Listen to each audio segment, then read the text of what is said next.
যেতে পারবো? ও শর্টকাট নেয়নি।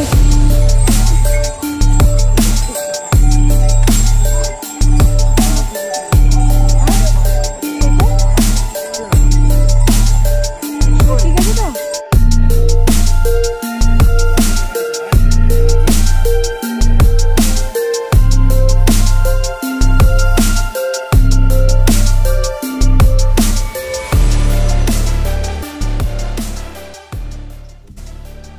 নমস্কার বন্ধুরা, গৌরীকুণ্ড থেকে ভোর 4:30 যাত্রা শুরু করে আমরা মন্দিরে এসে পৌঁছালাম প্রায় 3:30। প্রায় সময় লেগে গেল 11 ঘন্টা। যাত্রাপথের ভিডিওর লিংক আমি ডেসক্রিপশন বক্সে দিয়ে দেবো, আপনারা দেখবেন। আমরা এসেই আমাদের আগে থেকে বুক করে রাখা নিউ হিমাচল হাউস হোটেলটিতে লাগেজ রেখে চলে গেছিলাম ভিআইপি দর্শনের টিকিটের জন্য। কিন্তু সেখানে আমরা টিকিট পেলাম না। ওখানে মাত্র 250 থেকে 300 জনকে টিকিট দেওয়া হয়।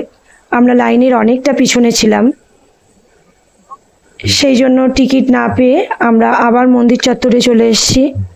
এখন আরতির সময় কত হাজার হাজার মানুষ এই আরতি দর্শনে জড়ো হয়েছে। একটা অদ্ভুত মায়াময় পরিবেশ, মন কানায় কানায় ভরে উঠছে। এই মুহূর্তে ভুলে গেছি কি করে আমরা পুজো দেব, ভুলে গেছি আমাদের পথক্লান্তি। আমরা যে সারাদিন কিছু খাইনি সেটাও আমাদের মনে নেই। এই সুন্দর মুহূর্তটুকুর সাক্ষী থাকতে পেরে নিজেদের ধন্য মনে হচ্ছে।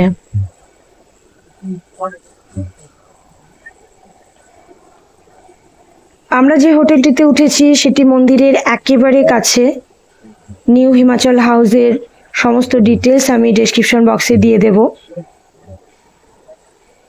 আরতি দর্শনের পর আমরা রাত্রিরের খাবার দাবার খেয়ে নিয়ে ভেবেছি রাত্রেই লাইন দেব, কারণ মন্দিরের ভেতরে গর্ভগৃহে যাওয়ার জন্য যে লাইনটা পড়ে প্রায় রাত 12টা, 12:30, 1টা থেকে লাইন পড়ে যায়। এবং ওই সময় লাইন দিলে কোনো রকম টোকেন কিন্তু কেউ দেখতে চায় না। রাত্রের খাওয়া দাওয়া সেরে আমি চলে এসেছি আবার মন্দির চত্বরে। আমার ছেলে, আমার স্বামী, ওরা একটু রেস্ট নিচ্ছে। কিন্তু বিশ্বাস করুন, আমার শরীরে আমি কোনো ক্লান্তি বোধ করছি না। এতটা দূর হেঁটে এসেছি কিন্তু শরীরে মনে কোথাও কোনো ক্লান্তি নেই। আমি এখন এসেছি পুজোর প্যাকেট কিনব। এবং আগেও আমি বলেছি আমরা 4 ধাম যাত্রা শুরু করেছি যমুনোত্রী দিয়ে। সেই যমুনোত্রীর ধাম থেকে যমুনা নদীর জল নিয়েছি, গঙ্গোত্রী থেকে গঙ্গোত্রীর জল নিয়েছি। এবং এখানে মন্দিরে ডান দিকে যে গোমুখ রয়েছে সেখান থেকে মন্দাকিনীর জল আমি সংগ্রহ করে নিলাম। পুজোর প্যাকেটও নিয়ে নিলাম। এবার আমি হোটেলের রুমে ফিরে যাব। একটু ঘন্টা 2 রেস্ট নিয়ে 12:30, 1টা নাগাদ এসে আবার মন্দিরে লাইন দেব। এই 3 নদীর জল ছাড়াও আমি বাড়ি থেকেই সঙ্গে করে ঘি, মধু, বেলপাতা এগুলো নিয়ে এসেছি, কারণ এগুলো কিন্তু এখানে কিনতে পাওয়া যাচ্ছে না। এই জিনিসগুলো দিয়েই আমি পুজো দেবো ঠিক করেছি। ভোরবেলায় যে পুজোটি হয় সেই পুজোর সময় কিন্তু দেবাদিদেবকে, কেদার রূপী দেবাদিদেবকে একবারে উন্মুক্ত অবস্থায় দেখতে পাওয়া যায়। এবং এই দর্শনের মাহাত্ম্যই অন্যরকম। কেদারনাথের মাহাত্ম্য অনেক।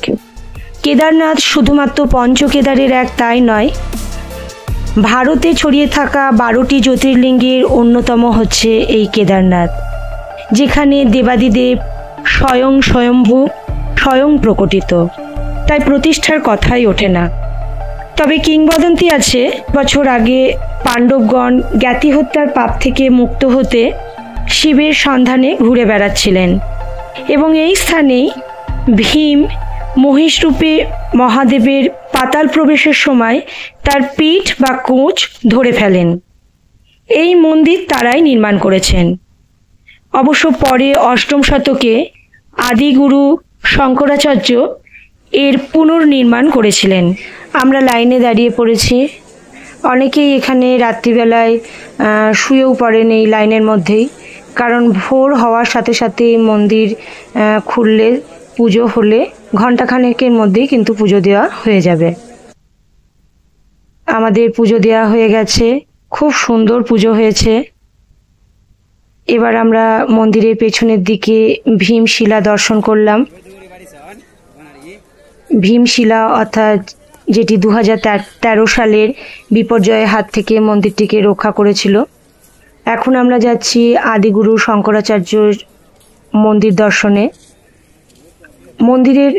মূল মন্দিরের পেছনের দিকেই আদিগুরু শঙ্করাচার্যের সমাধিস্থল আগে ছিল, যা বিপর্যয়ে নষ্ট হয়ে গেছে। এখন এই নতুন মন্দিরটি নির্মাণ করা হয়েছে। মন্দিরটি ভীষণ নিরিবিলি এবং শান্ত। শঙ্করাচার্যের মন্দির দর্শন করে আমরা চলে যাব ভৈরবনাথের মন্দির দর্শন করতে। মূল মন্দির থেকে 1.5 কিলোমিটার আরও চড়াই উঠে ভৈরবনাথের মন্দির, এবং দর্শন শেষে এবার আমাদের ফেরার পালা। শেষবারের মতো মন্দিরটা একবার দেখে নিলাম। এই স্মৃতি আমাদের অক্ষয় হয়ে থাকবে।